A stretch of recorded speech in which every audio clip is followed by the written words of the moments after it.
Hello everyone and welcome to a beginner's guide for UK politics. Now, you might know some things about UK politics, you might know very little about UK politics, but either way, this is a guide for you. First off, the United Kingdom of Great Britain and Northern Ireland is a constitutional monarchy and a parliamentary democracy. The king, who is currently King Charles III, is mostly a ceremonial figure and has no political power, and he's restricted by convention to be politically neutral.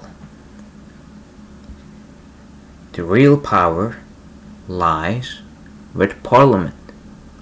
Parliament is bicameral, meaning it has two chambers, the House of Commons and the House of Lords. Now, the real heart of the whole thing is the House of Commons, which is directly elected by the British people at least every 5 years.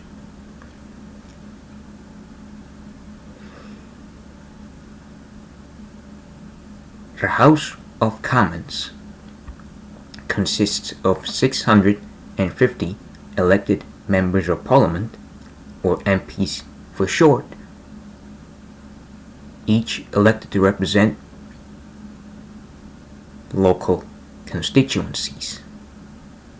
The House of Lords is the second unelected chamber,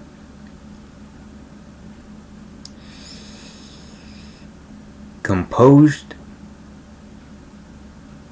of appointed so-called experts.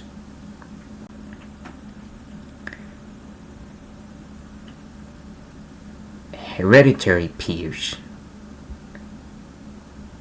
92 of them to be precise, and Lord Spiritual, which is senior bishops of the Church of England. That's my cat. Yep. Hey! Don't do that.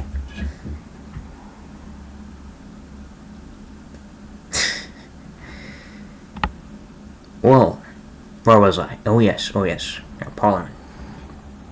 Now, the House of Lords can delay bills and ask the Commons think again, but it cannot permanently block legislation. What the hell are you doing?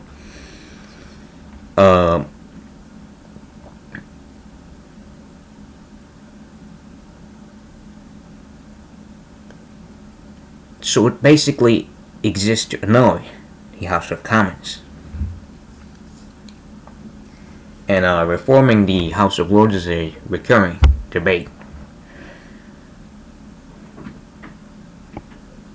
And the final part of Parliament is a formality, but for a bill to become law, that is, an act of Parliament, the monarch needs to grant royal assent.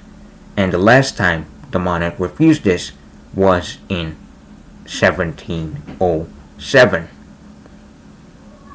Or wait, actually, I'm not really sure, 1708 or 1707. I know it was Queen Anne, but whatever, that's besides the point. And I'm actually gonna check that. Hold on. Actually, fuck it. It was probably Queen Anne, yeah. Anyway, so the House of Commons. So, for my clueless American friends here, okay? In the UK, because it is a parliamentary system, the executive and the legislative is fused. This means the government is drawn from and accountable to Parliament.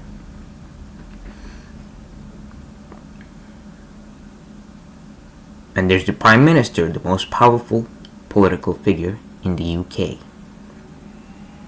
Now, I might make that clarification because if you, the UK it's the United Kingdom of Great Britain and Northern Ireland, right? Great Britain is the island containing England, Scotland, and Wales. Northern Ireland is, the part of Ireland that's not independent. There's the Republic of Ireland, which is an independent country, and these also have something called devolution, but we'll get to that later. Now, back to the main topic. Okay, so the Prime Minister is the leader of the party that can command a majority in the House of Commons. That is 326 seats, a majority of 650.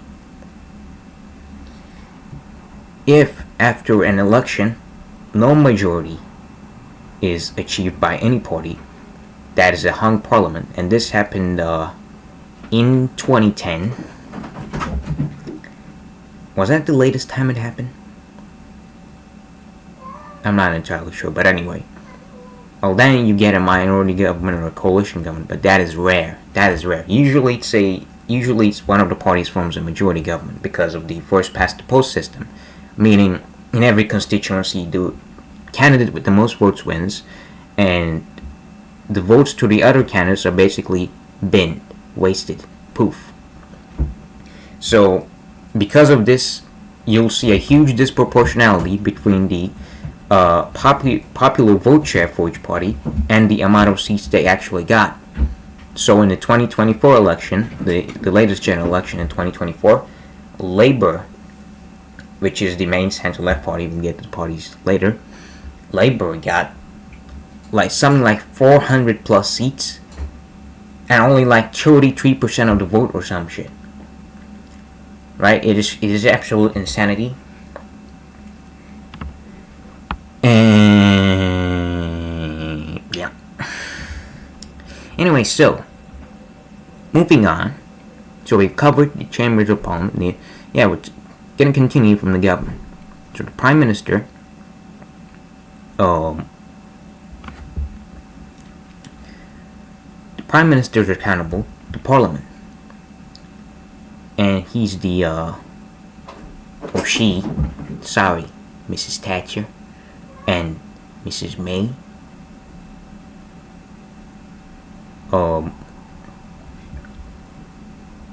So the Prime Minister is basically, as I said, the leader of the party that has a majority, blah blah blah. You've been over this.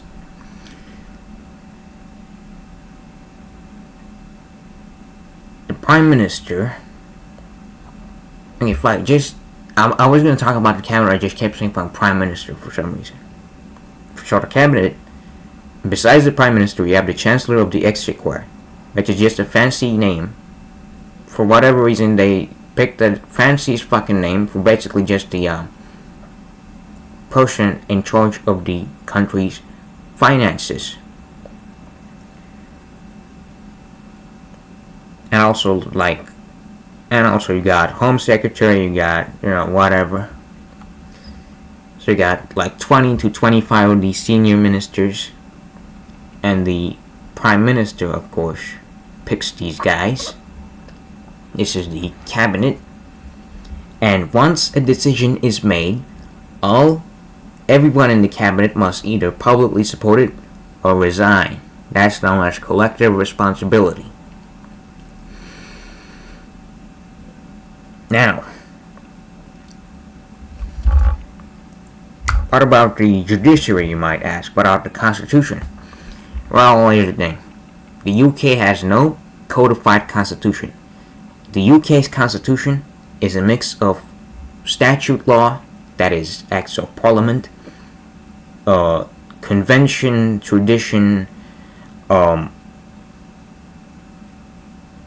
common law, like judicial precedent, and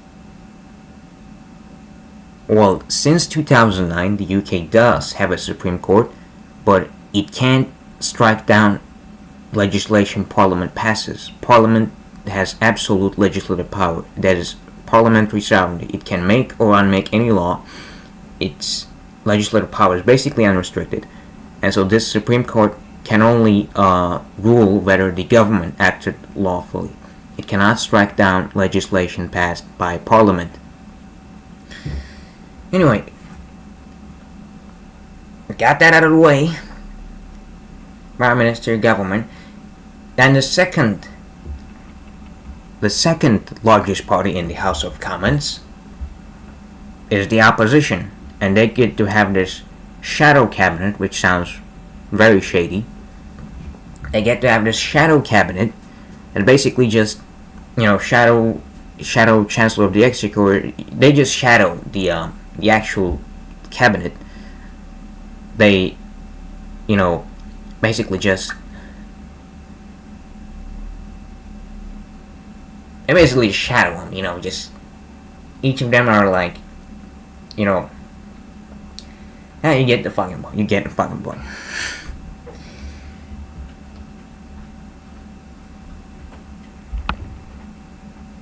So, now we've covered a bit of some jargon in terms that I might clear up. So MPs are either front benchers or back benchers. A front bencher MP basically means an MP who is either holds a ministerial post in the cabinet or is in the shadow cabinet. And then backbencher MPs are just MPs not in the government or in the shadow cabinet. They're just the MPs who are in the backbenches, right? And you also have the Prime Minister's questions, which is just where they fucking grill the... Oh, Muffin! Hello. They just grill the Prime Minister. And speaking of the Prime Minister, recently the bloke who was Prime Minister resigned. And now we have a new bloke who looks very similar to the old bloke. Is it just me? The fucking glasses, the goddamn facial expression. Oh my, what are you doing, Muffin? That's my glasses. Nope.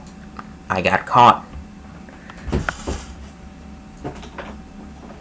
Yeah, unfortunately, guys, my eyesight isn't healthy. But actually, I don't need to go. Anyway, what the fuck was I talking about? Alright. Amnesia.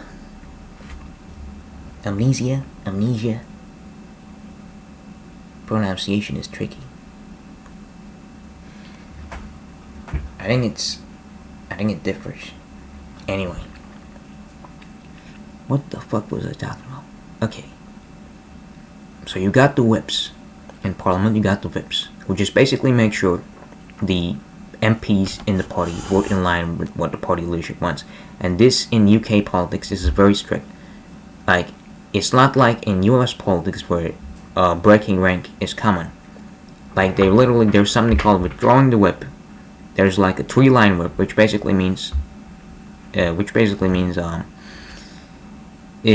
in line or we're gonna fucking expel you from the party. Like they did to Jeremy Corbyn. So this makes the UK politics basically a very, a club dictatorship sort of thing.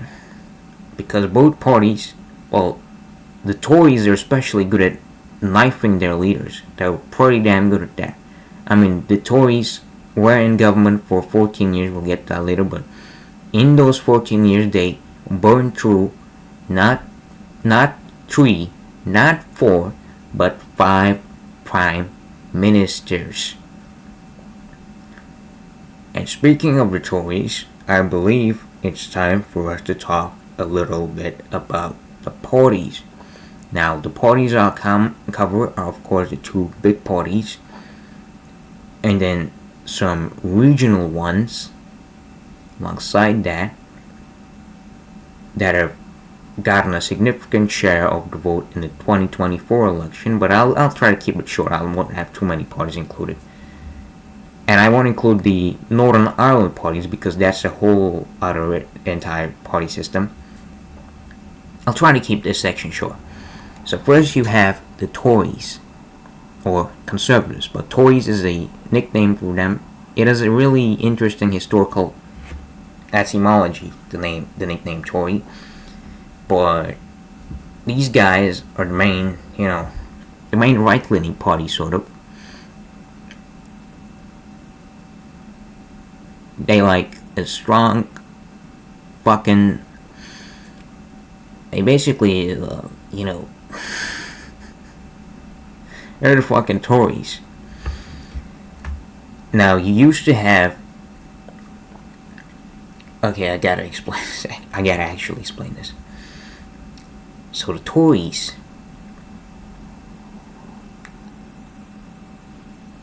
are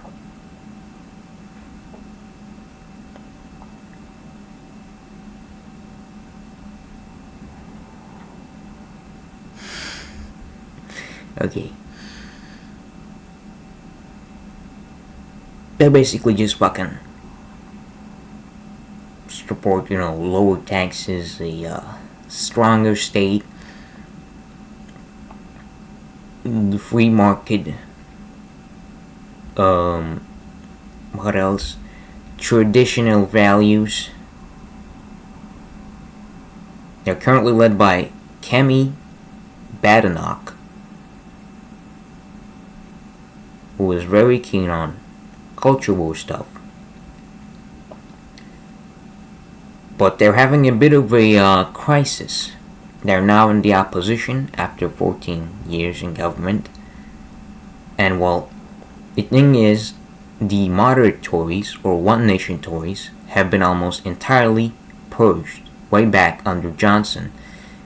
And there's now, and there's Reform UK, which we'll get to later, which is moving them, is outflanking on the right, which is pushing them right. Well, we'll get to that later. We go to Reform UK later. Moving on. Also, I should mention the Tory party, I should say, the Conservative and Unionist Party, is one of the oldest political parties in the world. Also among probably the oldest, right? It's founded in 1824 or some shit. Anyway, moving on to Labour. Labour is supposedly the main centre-left party, but it's sometimes it tilts more centrist. Ever since, because Tony Blair, who was Prime Minister from 1997 to 2007, he basically just moved it way to the center. And then you had Ed Miliband, and then you had Gordon Brown, then you had and then you had Jeremy Corbyn, who moved back left, and then you had Starmer, who ruthlessly purged the entire Corbyn wing and ruthlessly just fucking.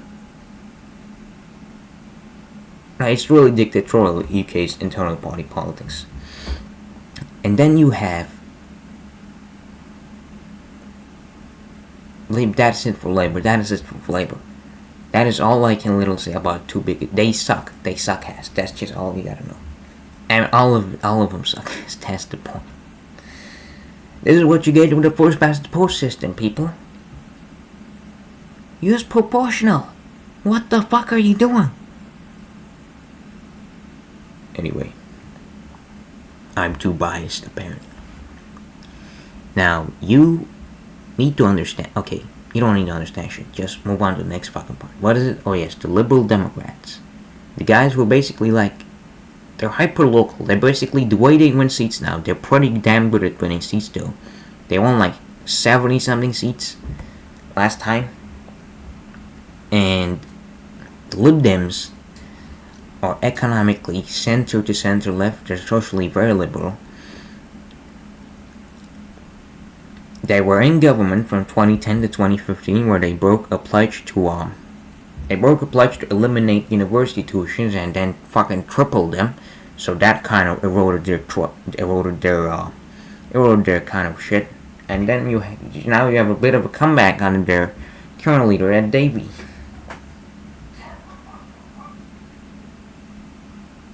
Anyway, so the Lib Dems are the major third party. And now, let's look at a little bit of regional party, the SNP, the Scottish National Party, which supports, you guessed it, Scottish independence. Its former leader, Nicola Sturgeon, was involved in quite a bit of scandal about some financial stuff. And now it is really diminished, sort of. And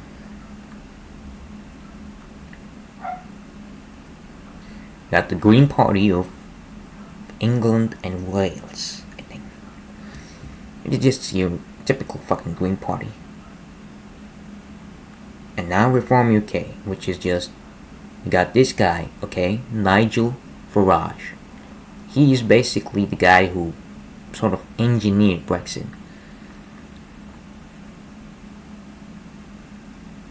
And this party won 4 million votes. What is its platform?